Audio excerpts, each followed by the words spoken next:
8 Unknown facts about the 9/11 terrorist attack.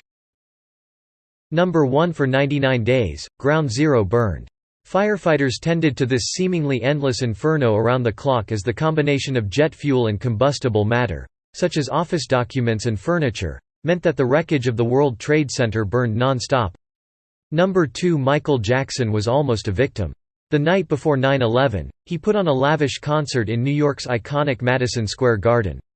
He then stayed up late chatting with his mother and sister, so late that he overslept and missed a meeting scheduled at the Twin Towers the next morning.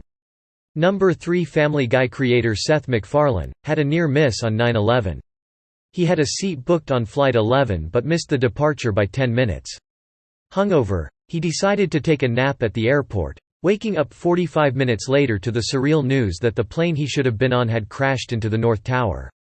Number 4 Several people were miraculously pulled alive from the scorched wreckage of the World Trade Center. The last to be saved was Janelle Guzman McMillan, a young migrant from Trinidad and Tobago who worked as an office assistant in the North Tower.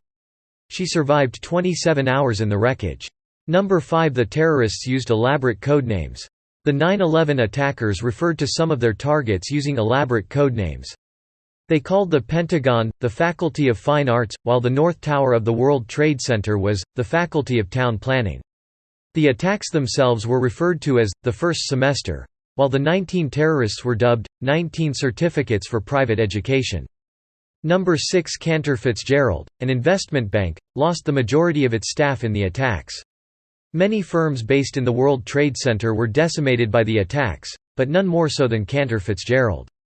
The company's offices were situated above the plane's impact site, meaning that nobody present at work that day survived. Of its 960 New York employees, 658 were killed. The CEO, Howard Lutnick, survived because he was taking his son to school that morning, but his younger brother Gary was among the dead. Number 7 Still, one of the intended targets is a mystery.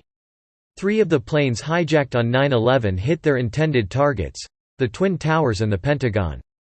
The fourth plane, United Airlines Flight 93, was brought down after the passengers bravely rose up against the hijackers. To this day, we still don't know for certain where the plane was heading. It's likely to have been either the White House or the U.S. Capitol, but experts have long disagreed on which of these iconic buildings had been on the terrorists' radar. Number 8 A much bigger terrorist plot was initially proposed. Khalid Sheikh Mohammed, the architect of 9/11, originally wanted to have 9 planes flown into a variety of targets, including nuclear power plants. A 10th plane would have then been landed at an airport, where all male passengers would have been killed in a grisly media spectacle. This plan was deemed too complex and scaled back to just 4 planes.